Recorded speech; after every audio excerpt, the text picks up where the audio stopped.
my dear students, welcome to Teacher at Home. Today class we are going to learn the second part of the microorganisms, friends and foe. This part we are dealing with the harmful microorganism. Microorganisms are harmful in many ways. Some of the microorganisms causes disease in human beings, plants and animals. Such disease-causing microorganisms are called pathogens. അതായത് ചില micro organism എന്താണ് harmful ആയിട്ട് atmosphere create ചെയ്യും അല്ലേ?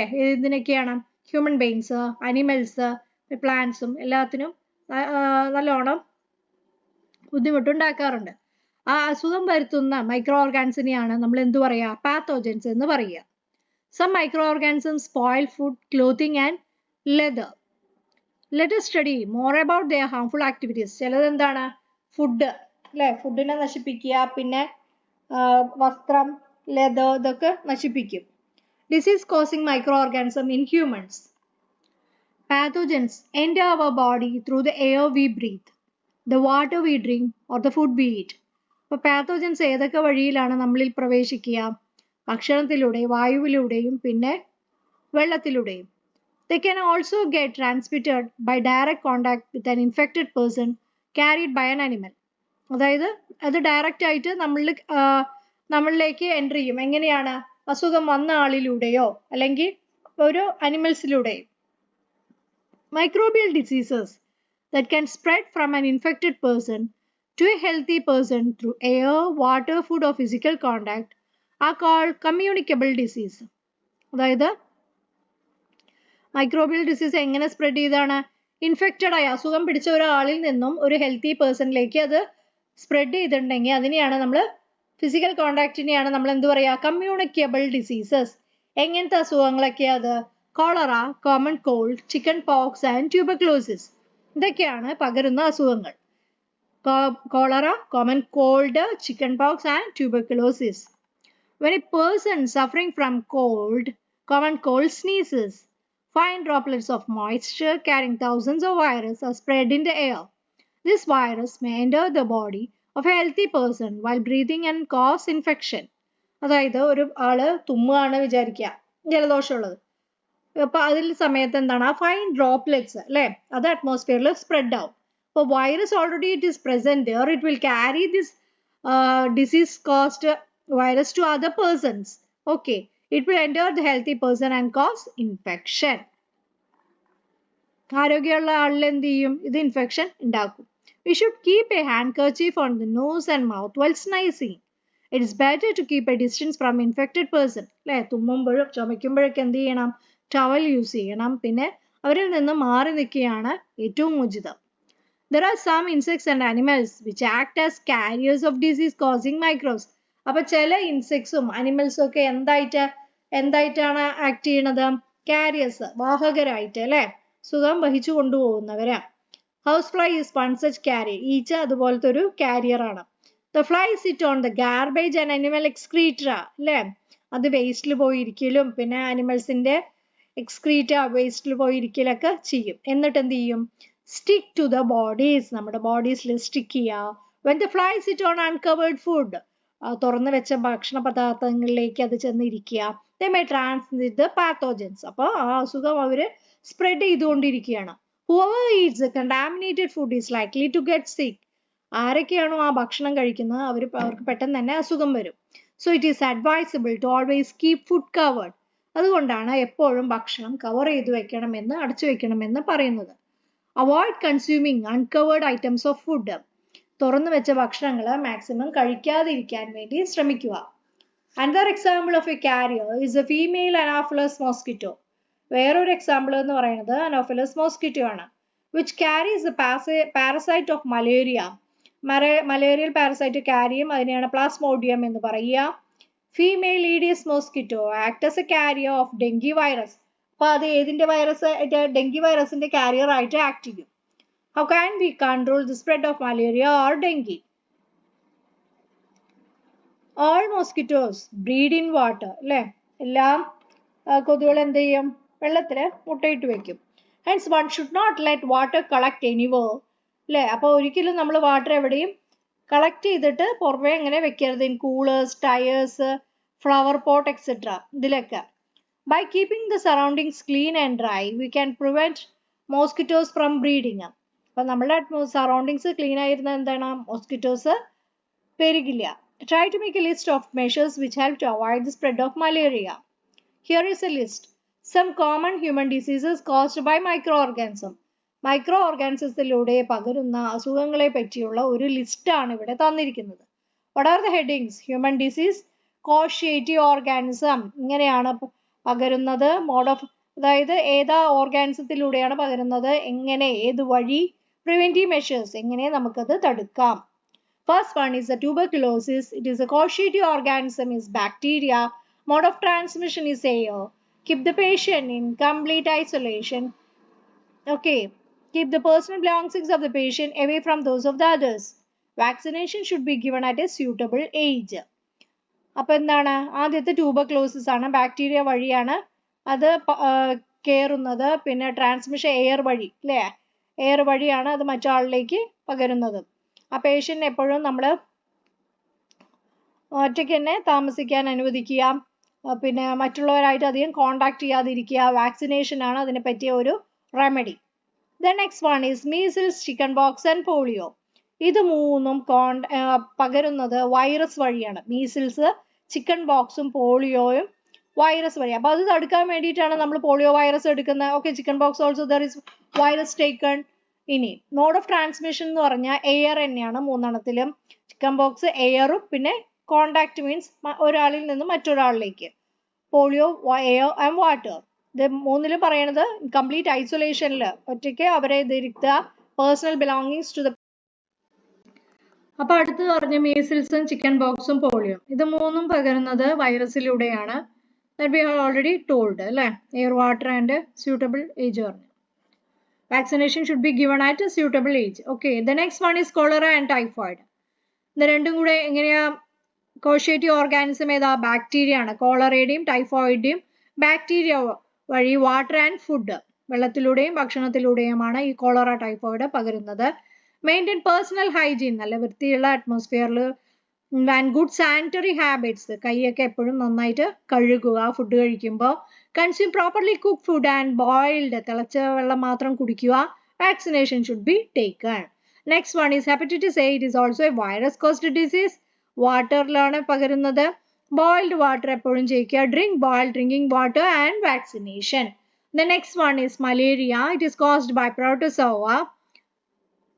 Mosquito ആണ് main carrier, അല്ലേ, mosquito വഴിയാണ് malaria പകരുന്നത്. Use mosquito net or repellents. Spray insecticides and control breeding of mosquitoes. Not allowing water to collect in the surroundings. വെള്ളം കെട്ടി നിൽക്കാതെ സംരക്ഷിക്കുക. വെള്ളം കെട്ടി നിന്ന് കഴിഞ്ഞാൽ കൊതുക് പെരുകും. So it causes, automatically causes malaria. Some of the common diseases affecting humans, the mode of transmission, and few general methods of prevention. Disease causing microorganisms in animals. Several microorganisms not only cause disease in humans and plants, but also in animals. For example, anthrax is a dangerous human and cattle disease caused by a bacteria. Foot and mouth disease of cattle is caused by virus. അപ്പോൾ മനുഷ്യരിലും ചെടികളിലും മാത്രമല്ല ആനിമൽസിലും ഈ അസുഖങ്ങൾ ഉണ്ടാവാറുണ്ട്. One such ഡിസീസാണ് anthrax എന്ന് പറയുന്നത്. Okay, foot and mouth disease. Robert Koch discovered the bacterium Bacillus anthracis, which causes anthrax disease. Disease causing microorganisms in plants. Several microorganisms cause disease in plants. ഏതൊക്കെയാ? Like wheat, rice, potato, sugarcane, orange, apple and others. The diseases reduce the yield of crops. അല്ലേ, എന്താണ്, production തന്നെ പകുതിയിലാവും. For such plant diseases, they can be controlled by the use of certain chemicals which kill the microbes. അപ്പോൾ അതിന് വേണ്ടിയിട്ട് നമ്മൾ ചില chemicals use ചെയ്യാണ്ട് ആ മൈക്രോബ്സിനെ കില്ല് ചെയ്യാൻ. Plant diseases, citrus canker, microorganism, bacteria, air വഴിയാണ് അത് പകരുന്നത്. Mode of transmission air. Rust of wheat, microorganism, it is fungi. Mode of transmission air or seeds. Next is yellow vein mosaic of bindi, virus, and mode of transmission is insect. Food poisoning. Bojo was invited by his friend to a party and he ate a variety of food stuff. Bojo friend invite ചെയ്തു, അല്ലേ, എന്നിട്ട് അയാൾ എന്ത് ചെയ്തു, വേറൊരു തരം food കഴിച്ചു. On reaching home, he started vomiting and had to be taken to the hospital. അപ്പോൾ വീടെത്തിയപ്പോഴേക്കും അദ്ദേഹം ഛർദ്ദിക്കാൻ തുടങ്ങി, ഹോസ്പിറ്റലിലേക്ക് എടുത്തു. Doctor said that this condition could be due to food poisoning. അപ്പോൾ ഇത് ഫുഡ് പോയ്സണിങ് വഴിയാണ് ഈ അസുഖം വന്നത്. It could be due to the conception of food spoiled by some microorganism. ഇപ്പോൾ ഫുഡ് പോയ്സണിങ് പറഞ്ഞാൽ ചില മൈക്രോ ഓർഗാനിസംസ് ഫുഡ് സ്പോയിൽ ചെയ്യും, അല്ലെങ്കിലോ നമ്മുടെ ബോഡിക്ക് അത് താങ്ങാനുള്ള കഴിവുണ്ടാവില്ല. Micro organism that grow on food substances produce, അല്ലെ, ഏതെങ്കിലും ഒരു ഫുഡ് സബ്സ്റ്റൻസിൽ ഈ മൈക്രോ ഓർഗാനിസംസ് വളർന്നു കഴിഞ്ഞാൽ അത് ടോക്സിക് ആയിട്ടുള്ള എഫക്റ്റ് ആണ് ക്രിയേറ്റ് ചെയ്യുക. Make the food poisonous, causing serious illness and even death. So it is very important that we preserve food to prevent it from being spoiled. Food preservation. Chapter 1, we had learned about the method used to preserve and store food grains. നമ്മൾ പലതരം method ചെയ്തിട്ടുണ്ട് അല്ലേ, food preserve ചെയ്യാനും store ചെയ്യാനും. How do we preserve cooked food at home? എങ്ങനെയാണ് നമ്മൾ ഉണ്ടാക്കിയ ഭക്ഷണം പ്രിസർവ് ചെയ്ത് വെക്കുന്നത്? You note that bread left unused under moist condition is attacked by fungus, അല്ലേ? അതായത് ബ്രെഡ് നമ്മൾ കുറച്ച് എടുത്തു കഴിഞ്ഞിട്ട് പിന്നെ യൂസ് ചെയ്യാതെ ഇരുന്ന് കഴിഞ്ഞാൽ കുറച്ച് ദിവസം കഴിഞ്ഞാൽ എന്ത് കാണും? ഫംഗസ് അതിൽ ഗ്രോ ചെയ്യണതായിട്ട് കാണും. Micro organism spoil our food. Spoiled food emits bad smell. പൊട്ട സ്മെൽ ഉണ്ടാവും, ബാഡ് ടേസ്റ്റ് ഉണ്ടാവും, change in colour. Is spoiling of a food a chemical reaction? Paheli bought some mangoes, but she could not eat them for a few days. Later she found that they were spoiled and rotten. But she knows that the mango pickle her grandfather makes does not spoil for a long time. അതായത് mango വാങ്ങിയിട്ട് വന്നത് അത് പെട്ടെന്ന് തന്നെ കേടായത് കണ്ടു. പക്ഷെ മാങ്ങ അച്ചാറിട്ടപ്പോൾ എന്താണ്, അത് കുറേ കാലം സ്റ്റോർ ചെയ്ത് വെക്കുന്നുണ്ട്. She's confused. Let us study the common methods of preserving food in our homes. You have to save it from the attack of microorganisms. Chemical method. Salt and edible oils are the common chemicals generally used to check the growth of microorganisms. അപ്പോൾ ഉപ്പും എണ്ണയും അല്ലേ, therefore they are called preservatives. അപ്പോൾ അതുകൊണ്ട് അതിനെ നമ്മൾ preservative എന്ന് പറയും. എന്തിനാ? മൈക്രോ ഓർഗാനിസത്തിന്റെ ഗ്രോത്ത് പ്രിവെന്റ് ചെയ്യാൻ. We add salt or acid preservatives to pickles to prevent the attack of microbes. അപ്പോൾ ഈ അച്ചാറിലൊക്കെ നമ്മൾ എന്ത് ചെയ്യും? ഉപ്പും ആസിഡ് പ്രിസർവേറ്റീവ്സ് ആഡ് ചെയ്യാറുണ്ട്. എന്തിനു വേണ്ടിയിട്ടാണ്? മൈക്രോ ഓർഗാനിസത്തിന്റെ അറ്റാക്ക് ഇല്ലാതിരിക്കാൻ. Sodium benzoate and sodium metabisulphite common preservatives. അപ്പോൾ കോമൺ ആയിട്ടുള്ള പ്രിസർവേറ്റീവ്സ് പറയുന്നത് സോഡിയം ബെൻസോയേറ്റും sodium metabisulphite. Sodium benzoate and sodium metabisulphite used in jams and squashes to check their spoilage. Preservation by common salt. Common salt had been used to preserve meat and fish for ages. അതായത് ഉപ്പ് ഉപയോഗിച്ചിട്ട് നമ്മൾ ഇറച്ചിയും മീനൊക്കെ കുറേ കാലം store ചെയ്ത് വെക്കാറുണ്ട്. Meat and fish are converted with dry salt to check the growth of bacteria. അപ്പം അത് നമ്മൾ ഉപ്പുമായിട്ട് മിക്സ് ചെയ്തിട്ട് എന്ത് ചെയ്യും? ബാക്ടീരിയയുടെ ഗ്രോത്ത് തന്നെ പ്രിവെന്റ് ചെയ്യും. Salting is used to prevent amla, റോമാങ്കോസ്, ടാമറിൻ. എന്തൊക്കെയാണ് പ്രിവെന്റ് ചെയ്യണത്? ആംബ്ല, നെല്ലിക്ക, റോമാങ്കോസ് മാങ്ങയും പിന്നെ പുളി. Preservation by sugar. Jams, jellies, squashes are preserved by sugar. Sugar reduces the moisture content, which inhibits the growth of bacteria which spoil food. ജാമും jelly squashes എന്ന് പറയുമ്പോൾ എന്താണ്? അതിൽ നമ്മൾ ഷുഗർ ആണ് ആഡ് ചെയ്യുന്നത്. അത് ഈ മോയ്സ്ചർ കണ്ടന്റിനെ, ഈർപ്പം വരാതെ സൂക്ഷിക്കും. ഇൻഹിബിറ്റ്സ്, പിന്നെ ബാക്ടീരിയയുടെ ഗ്രോത്ത് പ്രിവെന്റ് ചെയ്യും. Preservation by oil and vinegar. Use of oil and vinegar prevent spoilage of pickles because bacteria cannot live in such an environment. Vegetables, fruits, fish and meat are often preserved by this method. അതായത് ഓയിലും വിനാഗിരിയും ഒക്കെ എന്താണ്? അച്ചാർ ഉണ്ടാക്കാൻ നമ്മൾ ഉപയോഗിക്കുന്നത് micro ഓർഗാനിസത്തിന്റെ growth prevent ചെയ്യും. Vegetable, fruit, fish, മീറ്റും ഒക്കെ ഈ മെത്തേഡിലൂടെയാണ് നമ്മൾ പ്രിസർവ് ചെയ്ത് വെക്കാറ്. Heat and called treatments. You must have observed your mother boiling milk before it is stored or used. Milk നമ്മൾ ഉപയോഗിക്കുന്നതിന് മുമ്പ് അത് നമ്മൾ തിളപ്പിക്കാറുണ്ട്. Boiling kills micro organism. തിളയ്ക്കുന്നത് വഴി അത് മൈക്രോ ഓർഗാനിസത്തിനെ നശിപ്പിക്കും. Similarly we keep our food in the refrigerator. ഫ്രിഡ്ജിലാണ് സ്റ്റോർ ചെയ്യുന്നത്. Low temperature inhibits. കുറഞ്ഞ ടെമ്പറേച്ചർ എന്ത് ചെയ്യും? ഈ മൈക്രോബ്സിന്റെ ഗ്രോത്തിനെ പ്രിവെന്റ് ചെയ്യും. Pasteurized milk can be consumed without boiling as it is free from harmful microbes. The milk is heated to about 70 degrees Celsius for 15 to 30 seconds and then suddenly chilled and stored. By doing so, it prevents the growth of microbes. This process was discovered by Louis Pasteur and is known as pasteurization. Can be consumed without boiling. Pasteurised അല്ലേ തിളപ്പിച്ച പാല് നമുക്ക് consume ചെയ്യാൻ പറ്റും. പിന്നെ എന്താണ് ഇതിനെ നമ്മൾ ഹീറ്റ് ചെയ്യും. എത്ര ഡിഗ്രീസിൽ? 70 ഡിഗ്രീസിൽ ഒരു 15 തൊട്ട് 30 സെക്കൻഡ് വരെ ഹീറ്റ് ചെയ്യും. എന്നിട്ട് തണുപ്പിച്ചിട്ടാണ് നമ്മളത് സ്റ്റോർ ചെയ്യണത്. ഇങ്ങനെ ചെയ്യുമ്പോൾ മൈക്രോബ്സ് അതിൽ ഗ്രോ ചെയ്യില്ല. അപ്പോൾ ആ ഒരു മെത്തേഡിനെയാണ് പാസ്ചറൈസേഷൻ എന്ന് പറയുന്നത്. Storage and packing. These days, dry fruits and even vegetables are sold in sealed airtight packets to prevent the attack of microbes. Next is a topic about nitrogen fixation. We have learned that the bacterium Rhizobium in class 6 and 7, it is involved in the fixation of nitrogen in leguminous plants. അപ്പോൾ nitrogen leguminous plants fix ചെയ്യുന്നത് Rhizobium വഴിയാണ്.